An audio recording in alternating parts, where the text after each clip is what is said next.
Chapter 30. Next morning, Jacob Wells, for all of the company and his millions in mines, chopped up the day's supply of firewood, lighted a cigar, and went down the island in search of Baron Courbertin. Frona finished the breakfast dishes, hung out the robes to air, and fed the dogs. Then she took a worn Wordsworth from her clothes bag and, out by the bank, settled herself comfortably in a seat formed by two uprooted pines. But she did no more than open the book, for her eyes strayed out and over the Yukon to the eddy below the bluffs, and the bend above, and the tail of the spit which lay in the midst of the river. The rescue and the race were still fresh with her, though there were strange lapses here and there of which she remembered little.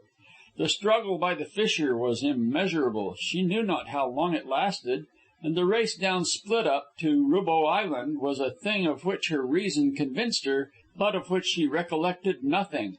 The whim seized her, and she followed Corliss through the 3 days' events, but she tacitly avoided the figure of another man whom she would not name.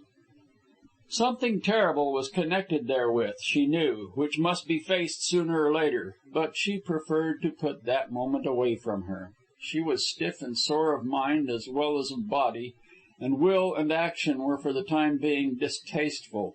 It was more pleasant even to dwell on Tommy of the bitter tongue and craven heart, and she made a note that the wife and children in Toronto should not be forgotten when the Northland paid its dividends to the Wells. The crackle of a foot on a dead willow twig roused her, and her eyes met St. Vincent's. "You have not congratulated me upon my escape," he began breezily, "but you must have been dead tired last night. I know I was, and you had that hard pull on the river besides." He watched her furtively, trying to catch some cue as to her attitude and mood. "You're a heroine, that's what you are, Frona," he began again with exuberance. "And not only did you save the mailman, but by the delay you wrought in the trial, you saved me. If one more witness had gone on the stand that first day, I should have been duly hanged before Gow put in an appearance. Fine chap, Gow. Too bad he's going to die." "I am glad that I could be of help," she replied, wondering the while what she could say. "And of course I am to be congratulated." "Your trial is hardly a thing for congratulation." She spoke up quickly, looking him straight in the eyes for the moment. "I am glad that it came out as it did, but surely you cannot expect me to congratulate you." "Oh," with long-drawn inflection. "So that's where it pinches."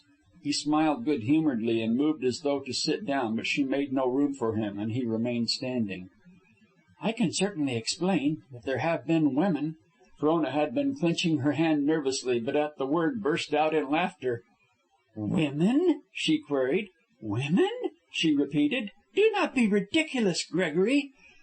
"After the way you stood by me through the trial," he began reproachfully, "I thought—" "Oh, you do not understand," she said hopelessly. "You do not understand. Look at me, Gregory, and see if I can make you understand.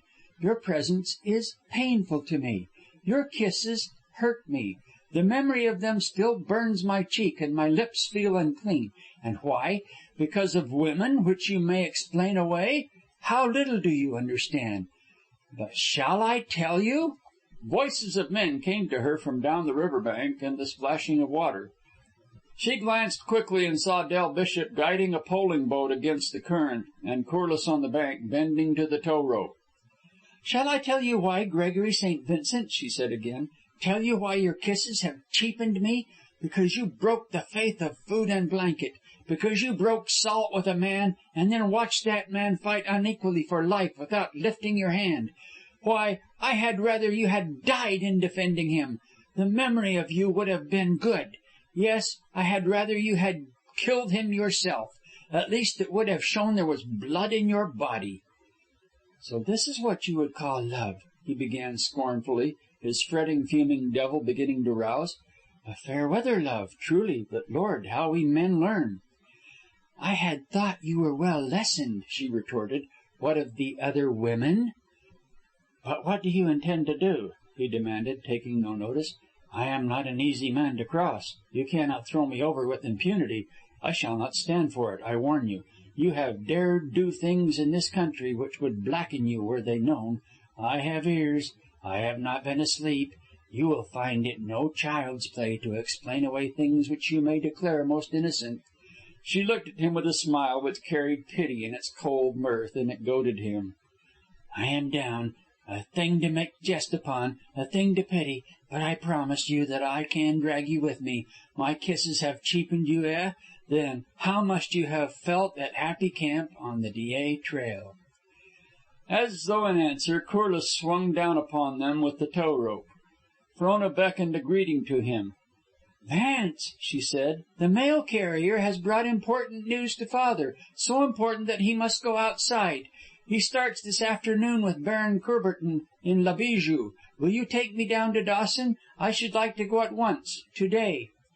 He suggested you," she added shyly, indicating St. Vincent. End of Chapter 30. End of A Daughter of the Snows by Jack London. Read by Don W. Jenkins, Rancho San Diego, California. shaggybark.blogspot.com.